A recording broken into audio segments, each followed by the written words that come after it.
Learn in this episode of AI Dev Tools about building AI systems that deliver speed and scale without forfeiting human. And joining us today is Tejasvi, who's an award-winning technology leader whose groundbreaking innovations in cloud-native architecture, privacy engineering, and human-centered AI have powered enterprise systems used by millions. Her pioneering contributions span critical sectors from government procurement to media platforms, with several of her designs forming the technical foundation of patent filing and large-scale global deployments that drive significant impact across lives and revenue. Recognized not only for her engineering excellence, but also as a thought leader in responsible AI, Tejasvi stands at the forefront of shaping the future of intelligent, ethical systems. Hi, Tejasvi, and welcome to the show.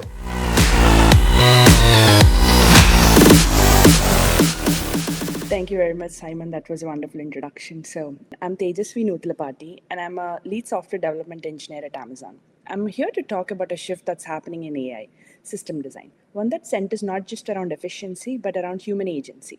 As AI capabilities scale, the real challenge is how do we ensure humans remain in charge without losing the power of automation? That's what we'll unpack in today's presentation. We're at a crossroads at tech where AI is no longer experimental, it's in production, from finance to healthcare and to retail. It's driving decisions daily, but too often these systems operate like black boxes, fast but unaccountable. The result appears as efficiency goes up, but trust drops.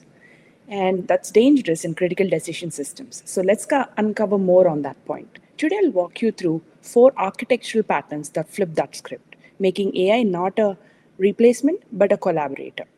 These patterns have shown up to a 40% boost in decision quality while protecting human oversight. These are the four principles I'll unpack today. Tiered autonomy frameworks. Second one is the transparency by design. Third, human in the loop feedback. Fourth, adaptive oversight systems. These aren't just abstract ideas, they're implementation ready, measurable, and proven across domains like radiology, fraud detection, and supply chain automation. Not all tasks need or deserve full automation. Tiered autonomy is about calibrating control based on the risk and complexity. If you look at the pyramid, low risk tasks, let's automate it like 90%. How about medium risk tasks? Use partial automation with human sign off. High stakes, keep it 100% human controlled. For example, in a recent diagnostic imaging system that I've studied about is the human authority on critical findings, but let the AI handle repetitive scans. That essentially led to a 35% increase in productivity and fewer errors.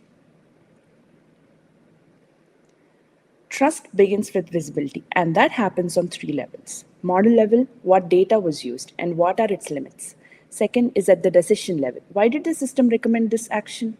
And third, at the process level, where and how AI is being used in the bigger picture.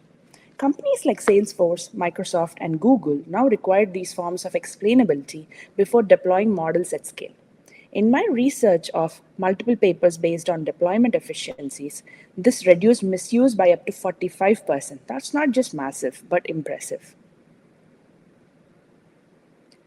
This is essentially about building a feedback loop, not a handoff, and not take human out of the equation. So here's how it works in the human in the loop feedback systems. AI makes a prediction, human reviews and adjusts if needed. System learns from that correction.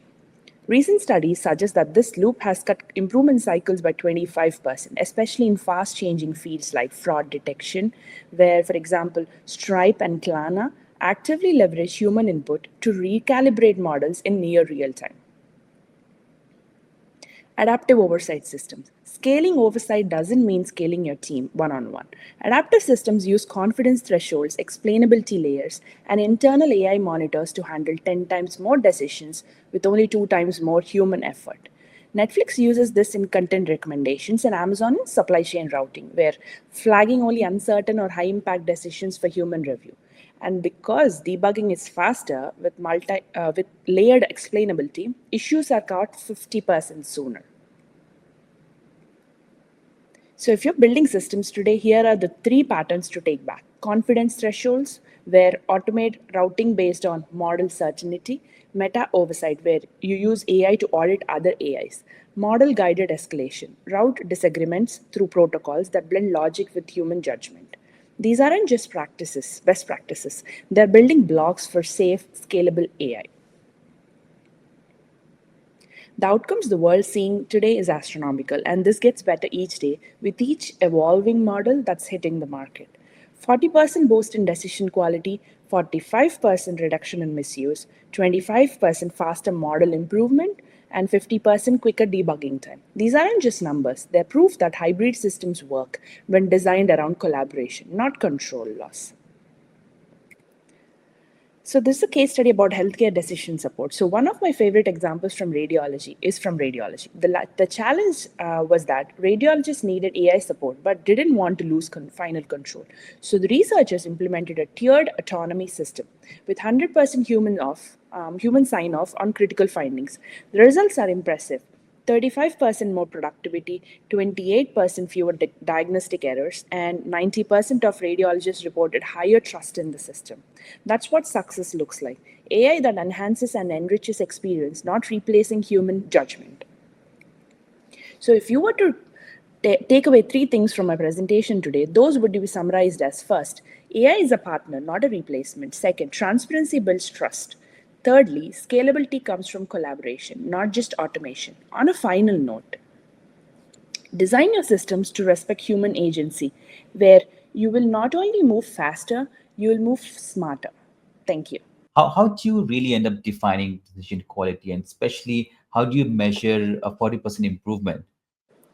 That's a good question, Simon. So, we define decision quality as the effectiveness, accuracy, and content relevance of an AI supported decision. It includes metrics like precision, recall, override rates, and post decision success rates. In healthcare and financial systems, for example, we observed up to a 40% improvement in outcomes by comparing human only decisions with human plus AI collaboration models. For example, radiology systems that I just mentioned, integrating tiered autonomy frameworks showed a measurable reduction in diagnostic errors while improving overall throughput.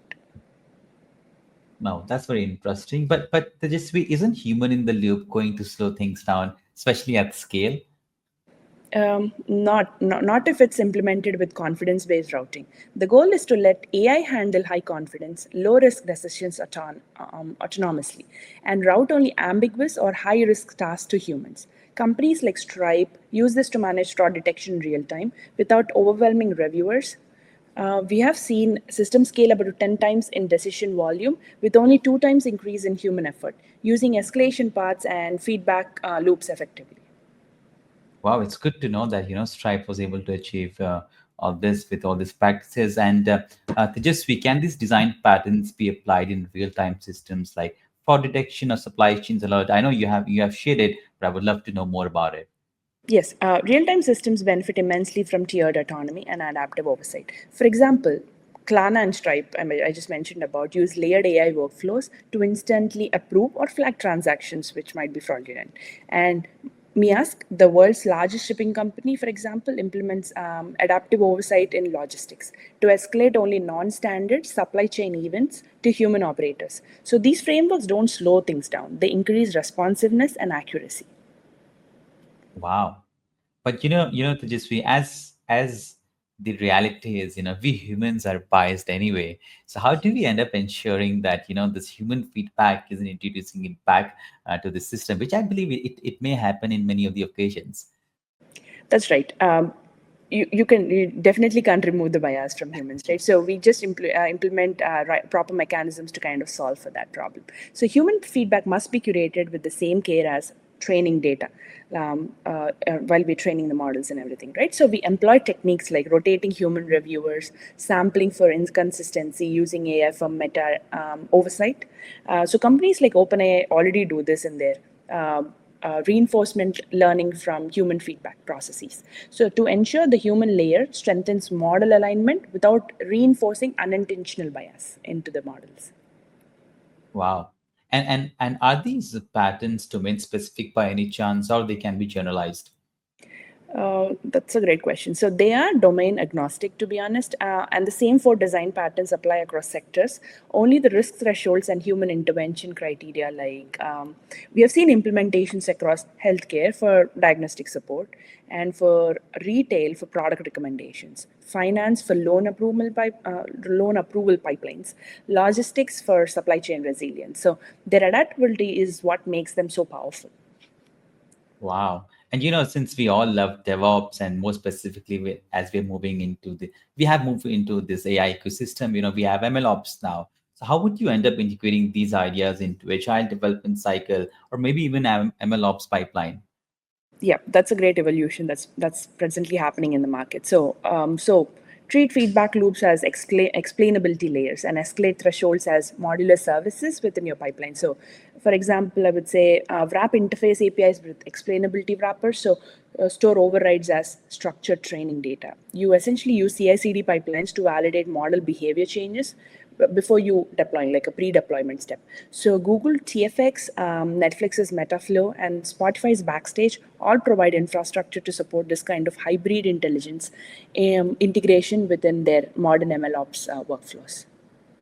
Wow, Tejasvi, I see we are just in about 11 minutes of this show, and you have shared already so much.